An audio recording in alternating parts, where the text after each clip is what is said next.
নমস্কার নমস্কার নমস্কার নমস্কার নমস্কার নমস্কার নমস্কার নমস্কার নমস্কার আপনাদের সবাইকে সবাইকে সবাইকে সবাইকে নমস্কার জানাচ্ছে আপনাদের এই সৌমিত্র বসু। সবাইকে অজস্র শুভকামনা জানাচ্ছে, সবাইকে স্বাগত জানাচ্ছে আজকের এই শরণাগত অনুষ্ঠানে এবং সবাইকে শুভ সকাল জানাচ্ছে। শুভ সকাল। সংঘের প্রতিষ্ঠাতা শ্রী শ্রী অনুকূল চন্দ্র ঠাকুর, তার শুভাগম ঘটেছিল আজকের দিনে 2রা সেপ্টেম্বর 1946 খ্রিস্টাব্দে। বেনি মাধবশীলের পঞ্জিকা অনুযায়ী আজকের দিনটার কথা বলবো এবার। আজকে 16ই ভাদ্র 1431, ইংরেজির 2রা সেপ্টেম্বর 2024 সোমবার। আজকে কিন্তু অমাবস্যা, চাঁদ উঠবে না আকাশে। সূর্যোদয়ের সময় সেই অন্ধকার কাটিয়ে, অমাবস্যার অন্ধকার কাটিয়ে ভোর 5:22, সূর্যাস্তের সময় সন্ধে 5:53। নক্ষত্র মঘা। আজকে জন্মে সিংহ রাশি, ক্ষত্রিয় বর্ণ, রাক্ষসগণ। রাত্রি 12:52 গতে নরগণ। আমাদের হোয়াটসঅ্যাপে চিঠি পাঠাবার নাম্বার 9831922927। চিঠির গোড়ায় অতি অবশ্যই SG লিখতে হবে। এবার তাহলে আজকের অনুষ্ঠান সম্পর্কে বলি। আজকের অনুষ্ঠানে প্রথমে তো পুরাণ চিরন্তন। আমরা হনুমানের গল্প বলছিলাম। হনুমান এবং তার হনু ভেঙে গেছে। হনু ভেঙে গেছে মানে আপনাদের মনে করিয়ে দিই, এর মধ্যে তো রবিবার চলে গেছে, মাঝখানে একটা দিন চলে গেছে। হনুমান সূর্যকে দেখে, বাচ্চা হনুমান আর কি, তখন সবে জন্মেছেন, আকাশে সূর্য উঠেছে, লাল রঙের সূর্য দেখে তার খুব ভাল লেগেছে। সে সেই ফলটিকে পাড়বার জন্য আকাশে লাফ দিয়েছে। তো ইন্দ্র তাকে বাঁচাবার জন্য বজ্রাঘাত করলেন এবং তার ফলে তার হনু ভেঙে গেল। তিনি গিয়ে পড়লেন একেবারে মাটিতে, ছটফট করছেন, প্রায় মারা যাবার মতো অবস্থা। ব্রহ্মাকে ডাকা হলো। ব্রহ্মা ডেকে তাকে সারিয়ে সুরিয়ে তুললেন এবং সমস্ত দেবতাদের বললেন যে তোমার নিজের নিজের শক্তি একে দাও। সব দেবতার শক্তি জড়ো হয়ে যাবে এই হনুমানের মধ্যে। এই পর্যন্ত আমরা বলেছিলাম। তো তারপরে স্বামী বিবেকানন্দের রচনা থেকে পাঠ, একটা বড় লেখা শুরু করেছি। লেখার নাম বৌদ্ধ ভারত। এই বৌদ্ধ ভারতের অল্প খানিকটা অংশ পড়ে শোনানো হয়েছিল, তারপরের অংশ পড়ে শোনাবো আপনাদের আরো খানিকটা।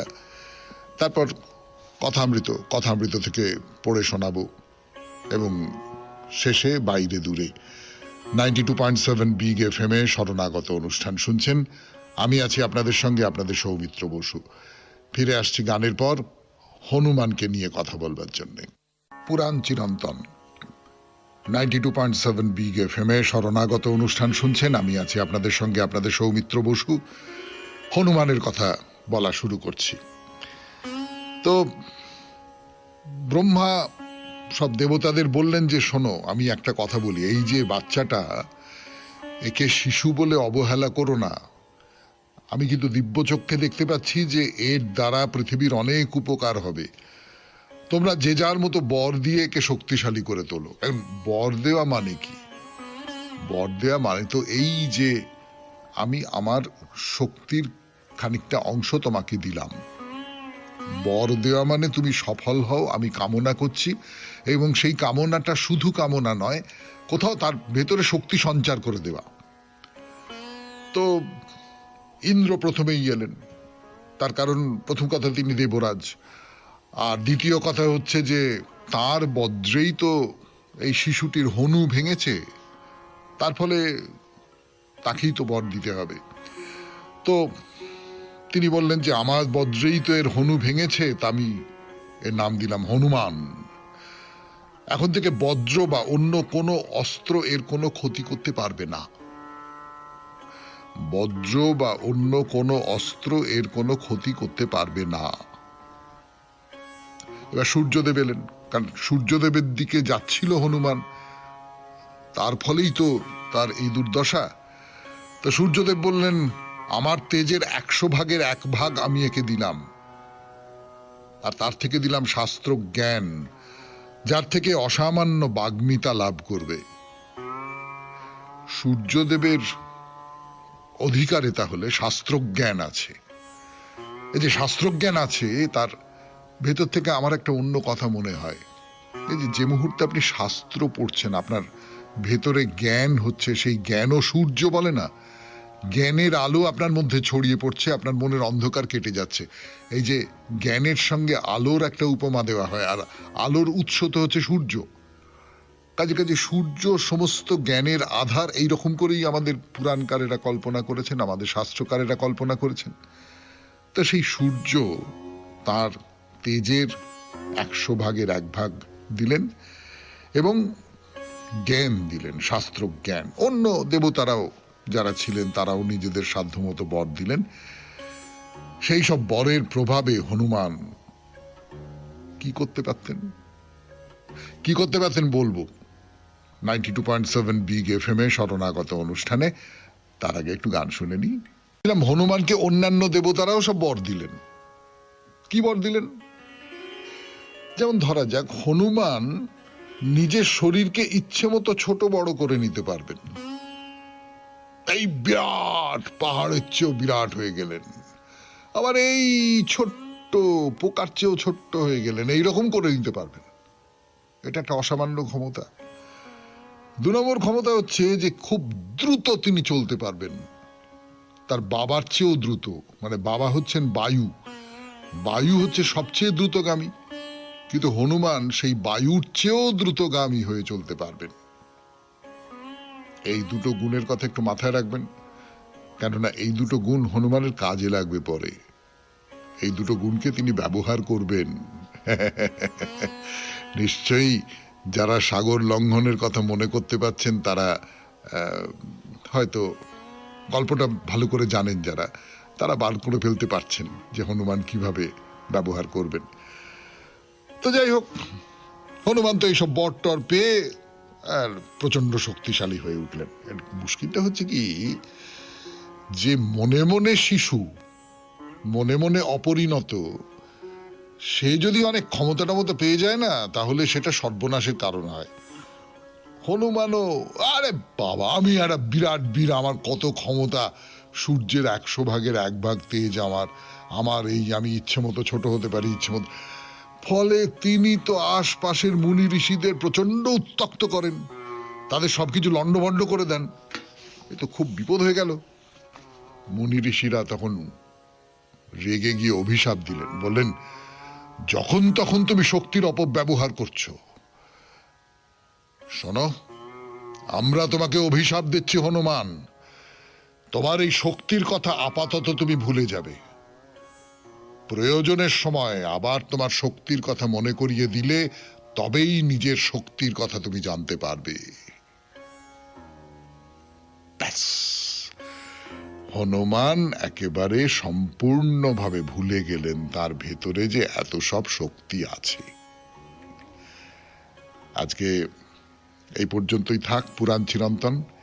এরপর স্বামী বিবেকানন্দের রচনা থেকে পাঠ, রচনার নাম বৌদ্ধ ভারত। ফিরে আসছি গানের পর। স্বামী বিবেকানন্দের রচনা থেকে পাঠ 92.7 বিগ FM এ শরণাগত অনুষ্ঠানে। যতটা পড়েছিলাম, অল্পই পড়েছিলাম, শুরু করেছিলাম সবে, তারপর থেকে একটু পড়ি। কিন্তু তুলনাটির পরিসমাপ্তি এখানেই। কারণ খ্রিস্ট ধর্ম ইহুদি জাতিকে নিজ পরিধির মধ্যে গ্রহণ করতে সমর্থ না হলেও সমগ্র দেশকে নিজ প্রভাবের অন্তর্ভুক্ত করেছিল। যেসব স্থানে প্রাচীন ইহুদি ধর্ম প্রচলিত ছিল, অতি অল্পকাল মধ্যে খ্রিস্ট ধর্ম সেসব স্থানেও প্রবেশ করে তাকে যেন বাতিল করে দিয়েছিল। সেজন্য প্রাচীন ইহুদি ধর্ম শুধু বিক্ষিপ্তভাবেই পৃথিবীর এখানে সেখানে টিকে থাকল। কিন্তু ভারতবর্ষে বৌদ্ধ ধর্মরূপী শিশুটিকে তার প্রসূতি নিজেই যেন গ্রাস করে ফেলেছিল, এবং আজ বুদ্ধের নামও যেন ভারতবর্ষে প্রায় লুপ্ত হয়ে গেছে। ফলে আজ সে দেশের অধিকাংশ নরনারী অপেক্ষা আপনারাই হয়তো বৌদ্ধ ধর্মের কথা বেশি অবগত আছেন। তারা বড়জোর সেই মহাপুরুষের নামটি মাত্র শ্রবণ করেছে। তিনি একজন বিশিষ্ট মহাপুরুষ ছিলেন, ভগবানের অবতার ছিলেন, এই পর্যন্ত সংবাদ তারা হয়তো রাখে, এর অতিরিক্ত আর কিছু নয়। সিংহল অবশ্য আজও বুদ্ধদেবের সাম্রাজ্য, এবং হিমালয়ের কোনো কোনো অংশেও বৌদ্ধ ধর্মাবলম্বীদের সংখ্যা এখনো কিছু আছে। তাছাড়া ভারতবর্ষে বৌদ্ধ ধর্মের আর কিছু অবশিষ্ট নেই। তবে ভারতের বাইরে এশিয়ার বিভিন্ন অংশে বৌদ্ধ ধর্ম বিস্তৃতি লাভ করেছিল। বৌদ্ধ ধর্মের অনুগামীদের সংখ্যাই পৃথিবীতে সর্বাধিক, এবং এ ধর্ম পরোক্ষভাবে অন্যান্য ধর্মের শিক্ষা ও অনুশাসনকে প্রভূত পরিমাণে প্রভাবিতও করেছে। একদা বৌদ্ধ ধর্মের অনেক কিছু এশিয়া মাইনরে প্রবেশ করেছিল। খ্রিস্ট ধর্মে ও বৌদ্ধ ধর্মে প্রাধান্য এবং প্রভুত্ব নিয়ে অবিচ্ছিন্ন সংগ্রামও একসময় বড় কম ছিল না। খ্রিস্ট ধর্মের আদি যুগে নস্টিক প্রমুখ যেসব সম্প্রদায় উদ্ভূত হয়েছিল, তাদের আচার আচরণ মতিগতি বৌদ্ধদেরই অনুরূপ ছিল। আলেকজান্দ্রিয়া নগরীর বিচিত্র আবহাওয়ার মধ্যে রোমক আইনের অধীনে যে ধর্মগত সংমিশ্রণ সাধিত হয়েছিল, তারই দানে খ্রিস্ট ধর্মের উৎপত্তি হয়।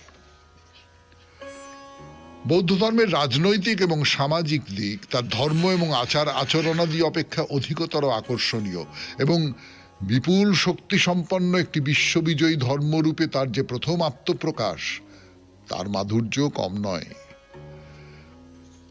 আজকের ভাষণে আমি মূলত ভারতবর্ষে বৌদ্ধ ধর্মের প্রভাব সম্বন্ধেই আলোচনা করতে চাই। বস্তুত বৌদ্ধ ধর্মের উদ্ভব এবং তার প্রসার কতকাংশে অনুধাবন করতে হলেও সে মহান ধর্মগুরুর আবির্ভাবকালে ভারতবর্ষের অবস্থা কেমন ছিল সে বিষয়ে কিছুটা ধারণা থাকা প্রয়োজন। সেদিনের ভারতবর্ষে এক বহু বিস্তৃত বিরাট ধর্ম সুপ্রতিষ্ঠিত ছিল। সে ধর্মের সুসম্বন্ধ শাস্ত্র গ্রন্থ বেদ। বেদসমূহ বাইবেলের মতো একটি গ্রন্থ মাত্র ছিল না, পরন্তু নানা গ্রন্থের সমবায়ে বেদ ছিল একটি সাহিত্য বিশেষ। অবশ্য বাইবেলও বিভিন্ন যুগের রচনার সমষ্টি, বিভিন্ন লেখকের হাতের সৃষ্ট সম্পদ, কিন্তু বেদ সংগ্রহ অতি বিশাল, আর তার সব গ্রন্থ পাওয়াই যায় না। এমনকি তাদের সবগুলির নাম পর্যন্ত ভারতবর্ষে কেউ অবগত নয়। কিন্তু যদি কোনো প্রকারে সে গ্রন্থের সবগুলি সংগ্রহ করা সম্ভব হতো, তবে এই প্রশস্ত কক্ষটিতেও তাদের স্থান সংকুলান হতো না। সে এক বিরাট, এক বিপুল সাহিত্য সংগ্রহ। সেই মহান শাস্ত্রকার শ্রী ভগবানের কাছ থেকেই এই সাহিত্য বংশ পরম্পরায় আমাদের হাতে এসে পৌঁছেছে। সেজন্য ভারতবর্ষে শাস্ত্র বিষয়ক ধারণা অত্যন্ত প্রাচীনপন্থী ছিল, গোঁড়ামিতে পূর্ণ ছিল। শুনলেন স্বামী বিবেকানন্দের রচনা থেকে পাঠ 92.7 বিগ এফএম-এ শরণাগত অনুষ্ঠানে। এরপর গানের পর কথামৃত। গানের পর ফিরে এলাম আপনাদের সৌমিত্র বসু 92.7 বিগ এফএম-এ শরণাগত অনুষ্ঠানে। এইবার কথামৃত থেকে পাঠ। ঠাকুর তার চারপাশে যারা বসে আছেন, তাদের মধ্যে তার শিষ্য শাবক যারা আছেন, তার ভক্ত যারা আছেন, তার একেবারেই কাছের লোক যারা আছেন, যাদের সঙ্গে তার তুইতকারী সম্পর্ক, সেই রকম যাদের তিনি প্রায় নিজের সন্তানের মতন করে দেখেন, ধর্মতুত সন্তান বলতে পারেন, আধ্যাত্মিকতা তুত সন্তান বলতে পারেন, সেই রকম করে দেখেন, তারা রয়েছেন। আর কখনো কখনো বাইরে থেকে মানুষজন আসেন, তারাও নানান রকম প্রশ্ন নিয়ে আসেন। তাদের মধ্যে কেউ কেউ অহংকারী, কেউ কেউ বিনয়ী, কেউ কেউ সত্যি সত্যি জানতে চান। এইরকম সব নানান ধরনের মানুষ, তাদের সঙ্গে ঠাকুরের যে কথোপকথন, সেই সমস্ত কথোপকথন লিখে রেখেছেন মাস্টারমশাই মহেন্দ্রবাবু। সেখান থেকে পড়ে শোনাচ্ছি আপনাদের। তো ঠাকুর কি বলছেন, যে এই যে প্রত্যক্ষ দর্শন, এই প্রত্যক্ষ দর্শনটা কেমন করে করা যাবে? প্রত্যক্ষ দর্শন করতে গেলে তো আমাকে সাধনা করতে হবে। তো সাধনাটা আমি কোন পথে করব, কেমন করে করব? আমি কি সাধনা কিভাবে করতে হয় সেটা জানি? সাধনা কেমন করে করতে হয় সেইটা আমাকে জানতে হবে গুরুর কাছ থেকে।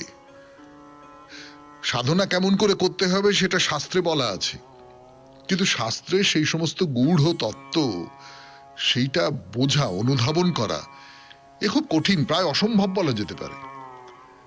গুরু সেটা জানেন, যথার্থ গুরু, ভুল গুরু নয়। সত্যিকারের গুরুকে খুঁজে নিতে হবে, কিন্তু সত্যিকারের গুরুকে যাচাই করে নিতে হবে। কিন্তু সেই যাচাই করে নেবার পর সেই সত্যিকারের যিনি গুরু, তার কাছে শাস্ত্রের মর্ম অনুধাবন করতে হবে এবং সেইটা অনুধাবন করে নিয়ে তারপর সাধনা করতে হবে। এই সাধনা ঠিক ঠিক হলে তবে প্রত্যক্ষ দর্শন হবে। এখন ঠাকুর বলছেন যে শুধু ওই শাস্ত্র আলোচনা করলুম খানিকটা, শুধু এটা ওটা কথা বললুম খানিকটা, তাতে কি হবে? অনেকেই এরকম আছেন। ধরুন আমি যদি বলি যে ঠাকুর, এর আগে আমি বলেছি যে সমস্ত বিদ্যার সার হচ্ছেন তিনি। তো আমি নানান রকম বিদ্যা নিয়ে নানান রকম, ইংরেজিতে যাকে জাগলারি বলে, সেই সমস্ত করতে লাগলুম, ওই বল্লপালুপি করতে লাগলুম, এই দেখো এইটা, এই দেখো এইটা, এই দেখো এইটা, এই সমস্ত করতে লাগলুম। তাতে কি হবে? ডুব দিতে হবে, ডুব দিতে হবে। বসে বসে শাস্ত্রের কথা নিয়ে কেবল বিচার করলে কিচ্ছু হবে না।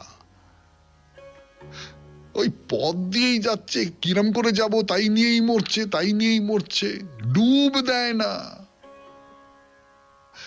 তো ঠাকুর বলছেন কি, যদি বলো ডুব দিলেও হাঙর কুমিরের ভয় আছে, কাম ক্রোধাদির ভয় আছে, হলুদ মেখে ডুব দাও, হলুদ মেখে ডুব দাও, তারা কাছে আসতে পারবে না। এই হলুদটা কি? হলুদটা হচ্ছে বিবেক, বৈরাগ্য। তুমি যদি তোমার বিবেকের বোধটাকে সচেতন রাখতে পারো, তুমি যদি তোমার ভেতরের বৈরাগ্যের বোধটাকে সচেতন রাখতে পারো, যে না আমার কিছু চাই না, আমার এই পার্থিব কোনো কিছু চাই না, পার্থিব সমস্ত কিছুকে প্রত্যাখ্যান করবার মতন জোর যদি তোমার মনের মধ্যে তুমি সংগ্রহ করে রাখতে পারো, যে সবকিছুকে আমি তাচ্ছিল্য করতে পারি, আমার এগুলো সম্পর্কে কৌতূহল থাকতে পারে, কিন্তু আমি তাচ্ছিল্য করতে পারি, আমি সরিয়ে দিতে পারি এগুলোকে, তাহলে তোমার কিচ্ছু হবে না। কাম ক্রোধ এরা বিবেক বৈরাগ্যকে ভয় পায়। 92.7 বিগ FM এ শরণাগত অনুষ্ঠান শুনছেন কথামৃত থেকে পাঠ। গান শেষ, আবার কথা শুরু, আন্দামান যাত্রার কথা। তো এই যে সমুদ্রের পিঠে চড়ে আন্দামান যাচ্ছি, বিরাট এই জাহাজ নিয়ে যাচ্ছে আমাদের, এই জাহাজের বর্ণনা তো দিতে পারি, সে নিশ্চয়ই দেব, কিন্তু এই জাহাজের বাইরে যা আছে, মানে কি আছে, সত্যি সত্যি কিছু নেই, কিন্তু মাথার উপরে একটা বিরাট আকাশ আছে, বিরাট বিরাট বিরাট, যতদূর চোখ যায় আকাশ, পায়ের নিচে ঠিক সেই রকম করে বিরাট সমুদ্র আছে, বিরাট বিরাট, যতদূর চোখ যায় বিরাট। চোখের দৃষ্টির সীমায় একটা বিন্দুতে এসে তারা দুজনে মিলে গেছে, ব্যাস, চোখকে বাধা দেওয়ার মতো আর কিচ্ছু নেই, কিচ্ছু না। আর সে যে বিশাল অনন্ত, তার মাঝখানে আমাদের এই জাহাজ, সে আকারে যত বড়ই হোক, আমি তো এই ডেকে দাঁড়িয়ে বুঝতে পারছি এই অনন্তের মাঝখানে তাকে দেখতে লাগছে এবারে এই জলে ভেসে বেড়ানো একটা কুটোর মতো। অনন্তের মধ্যে এসে দাঁড়ালে নিজেকে যে কত কত ছোট বলে বুঝতে পারে মানুষ। তাই এরই মধ্যে সারাদিন ধরে আকাশ তার রং বদলাচ্ছে। আমরা যারা ঘরে থাকি, এই কলকাতা শহর বা মফস্বল বাড়ি ঘরের মধ্যে থাকি, চারপাশে বাড়ি বাড়ি বাড়ি বাড়ি, তারা আকাশের এই রং বদলকে দেখতে পাই না। আপনি ভোরবেলা ঘুম ভেঙে ডেকে এসে দাঁড়ালেন, ততক্ষণে গোটা আকাশ নীলচে হয়ে উঠেছে, নীলচে। সেই তালে তাল মিলিয়ে সমুদ্র তো নীল হয়ে গেছে, গভীর একটা নীল। সেই নীল আর সাদা, তার ভেতর থেকে হঠাৎ যেন রং ফুলে ফুলে উঠছে, ফুলে ফুলে উঠছে, আকাশে আলোর দাঙ্গা লেগে গেছে যাকে বলে। ব্যাস, তাল মিলিয়ে সমুদ্রের বুকেও সেই আলোর দাঙ্গা। এই দাঙ্গা আবার দেখতে পাওয়া যাবে সন্ধ্যের মুখে। তারপর একসময় সূর্য ডুবে যাবে, রঙের হোলি খেলা ধীরে ধীরে নিভে যাবে, তখন একটা শান্তির আলো ছড়িয়ে পড়বে সমুদ্রের বুক জুড়ে। মনে হবে সমুদ্র যেন ঘুম চোখে চেয়ে আছে আপনার দিকে, পুরোটা ঘুমিয়ে পড়েনি কিন্তু। আমি জানি সন্ধ্যের পর জাহাজে নানান রকম আসর বসে, গান হয়, নাচ হয়, কিন্তু কখনো সখনো সেসব এড়িয়ে ডেকে এসে দাঁড়াবেন, কেমন? শুনছেন বাইরে দূরে 92.7 বিগ এফএম এ শরণাগত অনুষ্ঠানে। আরো কথা বলবো এই জাহাজে যাত্রার কথা গানের পর। কথা শুরু 92.7 বিগ এফএম এ শরণাগত অনুষ্ঠানে। তো এই যে কখনো বালক ভাবে কেউ সাধনা করে, কখনো খুব প্রিয়াভাবে সাধনা করছে কেউ, তাহলে মনে মনে তো বালক হয়ে যেতে হয়, নিজেকে বালক বলে বিশ্বাস করতে হয়, মনে মনে তো প্রিয়া হয়ে যেতে হয়, নিজেকে প্রিয়া বলে বিশ্বাস করতে হয়, তাই এইগুলো এইগুলো করতে হবে। তো ঠাকুর কি করতেন? ঠাকুর বলছেন যে রাম রাম রাম রাম করে ধ্যান করছি, তখন হনুমানের ভাবে হয়তো একটা ল্যাজ পরে বসে আছি ওই উদ্দীপনটা জাগাবার জন্য, এবং হনুমানের ভাব আমার মনের মধ্যে জেগে উঠেছে। ঠাকুর বলছেন যে উন্মাদের অবস্থা। সে সময় পুজো করতে করতে গরদের কাপড় পরে আনন্দ হতো, পুজোরই আনন্দ। এই যে গরদের কাপড়, ইংরেজিতে যাকে বলে অ্যাসোসিয়েশন, বাংলায় অনুষঙ্গ, গরদের কাপড়ের সঙ্গে কিন্তু পুজোর একটা অনুষঙ্গ আছে, ভেবে দেখুন। যেমন ধুনোর গন্ধের সঙ্গে পুজোর একটা অনুষঙ্গ আছে, ঢাকের বাদ্যির সঙ্গে পুজোর একটা অনুষঙ্গ আছে। এই যে অনুষঙ্গ, এইটা ভেতরে একটা উদ্দীপন তৈরি করে। তো গরদের কাপড় যখন পরতেন ঠাকুর, তখন তার ভেতরে এই উদ্দীপনটা তৈরি হতো, পুজো করছি পুজো করছি। গরদের কাপড় পরে ঘুরে বেড়ালেও মনে হতো পুজো করছি পুজো করছি। এই পুজোর আনন্দ। তোর তন্ত্রমতের সাধনা, বেলতলায় তখন তুলসী গাছ, সজনের খাড়া, এক মনে হতো। যা তুলসী গাছ তাই সজনের খাড়া, এই সমস্তটা একাকার। অর্থাৎ আমার নিজের একটা কথা মনে হয় যে, ধরুন আপনি, এই যে আপনি আমাকে দেখতে পাচ্ছেন না, আমি আপনাকে দেখতে পাচ্ছি না। আমি একটা ঘরের মধ্যে আছি, একটা স্টুডিওর মধ্যে রয়েছি, চারপাশে মাইক্রোফোন আছে, শব্দ, বাইরের শব্দ ভেতরে ঢোকে না, ভেতরের শব্দ বাইরে যায় না, এসব নানান রকম আছে। যদি এর ছাদটাকে তুলে দেওয়া যায়, আপনার ঘরের ছাদটাকেও তুলে দেওয়া যায়, এবং অনেক ওপর থেকে যদি নিচের দিকে তাকিয়ে দেখা যায়, এরোপ্লেন থেকে যেমন দেখা যায়, তখন আপনাকে আমাকে সবাইকে একসঙ্গে দেখা যাবে। তো এই যে তখন মনে হবে সমস্তটাই একাকার হয়ে যায়। ওই তুলসী গাছ আর সজনের খাড়া সমস্তটা তখন এক বলে মনে হতো। তখন কি হতো? তখন উচ্ছিষ্ট সমস্ত রাত্রি পড়ে আছে, শিবানীর উচ্ছিষ্ট। সেই রাত্রির বেলায় তাতে সাপে মুখ দিয়েছে কি কিসে মুখ দিয়েছে তার কোনো ঠিক নেই, সেটাই খেয়ে নিতাম। অর্থাৎ কোনো কিছুর কোনো ভেদাভেদ নেই, সবটাই এক, সবটাই সমান। 92.7 বিগ এফএম এ শরণাগত অনুষ্ঠানে শেষ হলো কথামৃত থেকে পাঠ। এরপর ফিরে আসছি, একটু গান শুনি।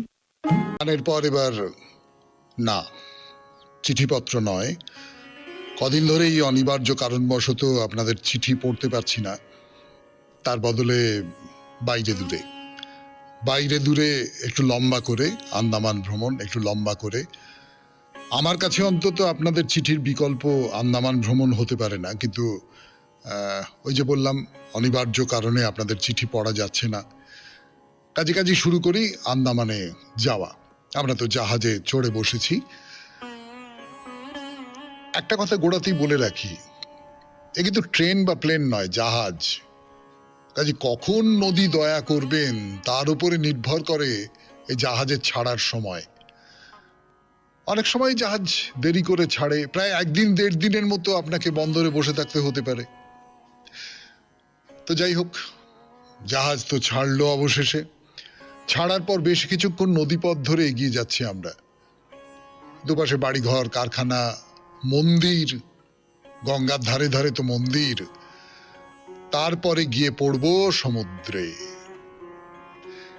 এই যে আমাদের জাহাজ নদী ধরে যাচ্ছে, সে কিন্তু একা নয় এবং স্বাবলম্বীও নয়। তাকে সামনে সামনে পথ দেখিয়ে নিয়ে যাচ্ছে অন্য একটা জাহাজ, পাইলট জাহাজ।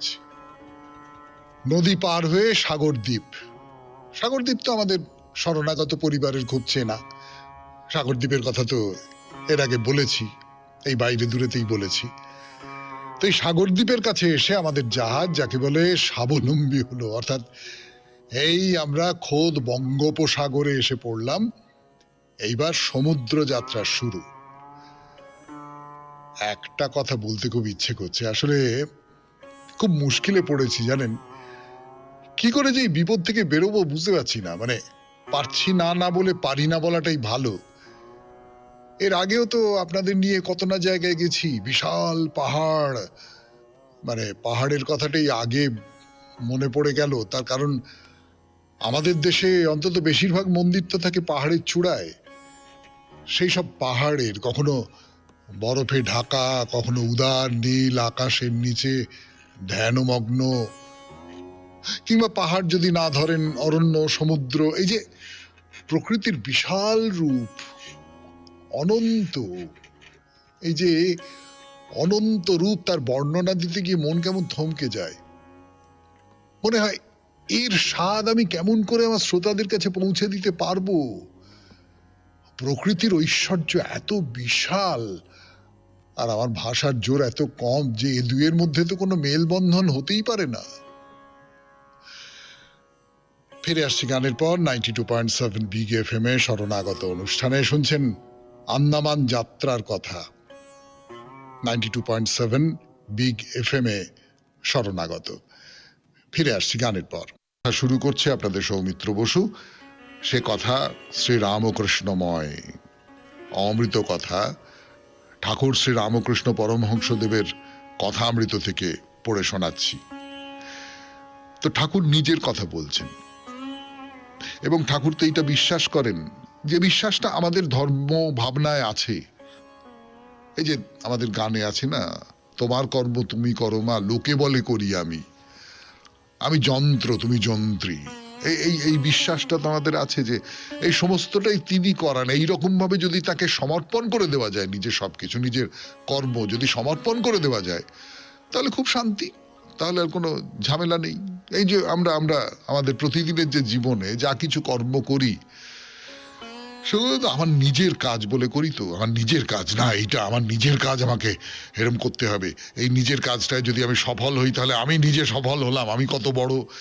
যদি ব্যর্থ হই তাহলে আমি ব্যর্থ হলাম, লোকে আমার কি বলছে, আমার সম্পর্কে লোকে কি বলছে, আমি আমি আমি আমি আমি আমি আমি কিন্তু যদি এটা মনে করা যায় যে না না, কোনোটাই আমার নয়, আমি খুব ভালো করে, খুব আন্তরিকভাবে, খুব সমস্তটা দিয়ে সেই কর্মটা করব, কিন্তু এই কর্মটা তিনি করাচ্ছেন, আমি কিছু করছি না।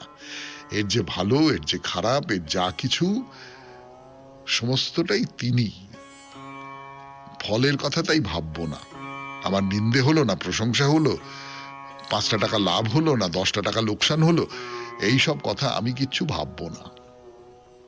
তো ঠাকুর কি বলছেন? ঠাকুর বলছেন যে তিনি আমাকে নানান রকম করে সাধন করিয়েছেন।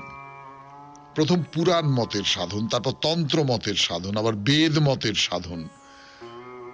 তা প্রথমে পঞ্চবটিতে সাধনা করতাম, তুলসী কানন হলো, তার মধ্যে বসে বসে ধ্যান করতাম। কখনো ব্যাকুল হয়ে মা মা বলে ডাকতাম, রাম রাম করে ডাকতাম, অর্থাৎ নির্জনে একান্তে তাকে ডাকা। তো তার মধ্যে উদ্দীপনের দরকার, তো তার মধ্যে নিজেকে কল্পনা করে নেবার দরকার। এই যে সাধনার আর একটা বড় বড় অভিমুখ হচ্ছে, সাধনার বড় একটা কাজ হচ্ছে যে নিজেকে, ধরা যাক আমি বালক ভাবে সাধনা করছি, তার মানেটা কি? আমি মনে মনে নিজেকে বালক বলে মনে করছি। মনে মনে নিজেকে মনে করাটা, বিশ্বাস করাটা একটা খুব জরুরি ব্যাপার, তাই তো? শুনছেন 92.7 বিগ এফএম এ শরণাগত অনুষ্ঠানে কথামৃত থেকে পাঠ। আরো পাঠ করব, আরো কথা বলবো এই নিয়ে। ফিরে আসছি, একটু গান শুনি, আবার আন্দামানের জাহাজে। আপনাদের বলেছিলাম না আজকে অমাবস্যা, তা আপনি জাহাজে, অমাবস্যা যদি হয় রাত্রিবেলা, তবে নিকষ কালো সমুদ্র, শুধু জাহাজের ঢেউ ভাঙার শব্দ। আর যদি জ্যোৎস্না রাত হয় তবে তো অলৌকিক এই পৃথিবীতে নেমে আসবে। মনে হবে কত কত কত পরী যেন জল কেলি করতে নেমেছে এই সমুদ্রের বুকে, রূপলি সব পরীর দল। আচ্ছা, আমি একটা কথা জিজ্ঞেস করি আপনাদের, আমাদের তীর্থযাত্রার শুরু কি এখান থেকেই নয়? এই যে অনন্ত, এর মধ্যেই তো রয়েছেন সেই পরম, সেই ঈশ্বর। এই সব কিছুর মধ্যে তার প্রকাশ, তাই না? হ্যাঁ, এবার প্রকৃতি থেকে একটু নেমে আসি। থাকবার জায়গা তো কিরকম জাহাজের মধ্যে বলেছি আপনাদের। খাওয়া দাওয়া এক কথায় দারুণ, দারুণ। ধরুন কোনোদিন ভাত, তরকারি, মাছ ইত্যাদি ইত্যাদি, কোনোদিন হয়তো পোলাও, মুরগির মাংস হলো, জলখাবারে পরোটা, তরকারি, সঙ্গে চা, জুস, মানে সবটা মিলিয়ে বেশ রাজসিক ব্যাপার। অবশ্য একটা কথা বলে রাখা দরকার, আমরা যাচ্ছি ডিলুক্স কেবিনে, সেখানকার ব্যবস্থা খুব ভালো, খুবই ভালো, রাজসিক যাকে বলে। আচ্ছা, মোটামুটি কত মানুষ যেতে পারেন এই জাহাজে, মানে যেটাতে করে আমরা যাচ্ছি? 500। তার সঙ্গে জাহাজের পেটের ভেতরে মালপত্র, তার ওজনও কম নয়। যেতে যেতে যেতে যেতে একটা সময় জাহাজ বন্দরে ভিড়ল কিছুক্ষণের জন্য, দিগলিপুর বন্দর। দিগলিপুরকে আপনারা পোর্ট ব্লেয়ার, মানে আন্দামানের রাজধানীর অংশ বলেই ভাবতে পারেন, যদিও পোর্ট ব্লেয়ার যেতে গেলে আবার জাহাজে চড়তে হবে। এখানে একটা মন্দির দেখবো আমরা, মুরুগানের মন্দির। মুরুগান নামটা চেনা? চেনা কি? আমার ধারণা আমাদের অনেকেরই চেনা নয়। কোন দেবতা ইনি? বুঝতেই পারছেন, মুরুগান দক্ষিণ ভারতীয় শব্দ, তামিল শব্দ। মুরুগান হলেন যুদ্ধ আর জয়ের দেবতা। খুব খুব বহু মানুষ তাকে মানেন। যারা আন্দামানে আসেন তারা অন্তত একবার এই দেবতা আর তার মন্দিরকে দর্শন করে যাবেনই। সেই মুরুগানের মন্দিরের কথা দিগলিপুরে আগামীকাল 92.7 বিগ FM এ শরণাগত অনুষ্ঠানে। আজকের মতো তাহলে শরণাগত এখানেই শেষ করি। আমাদের হোয়াটসঅ্যাপে চিঠি পাঠাবার নাম্বার, যদিও চিঠি এখন পড়া হচ্ছে না, অবিলম্বে পড়া শুরু হয়ে যাবে, 9831922927। চিঠির গোড়ায় অতি অবশ্যই SG লিখতে হবে। ছোট্ট একটি কবিতা দিয়ে অনুষ্ঠান শেষ করি। বহু লক্ষ বর্ষ ধরে জলে তারা, ধাবমান অন্ধকার কালো স্রোতে অগ্নির আবর্ত ঘুরে ওঠে।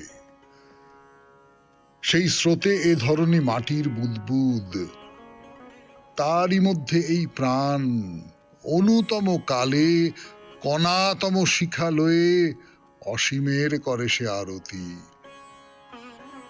সে না হলে বিরাটের নিখিল মন্দিরে উঠত না শঙ্খধ্বনি, মিলত না যাত্রী কোনো জন। আলোকের সাম মন্ত্র ভাষাহীন হয়ে রহিত নীরব। খুব ভালো থাকবেন, আনন্দে থাকবেন।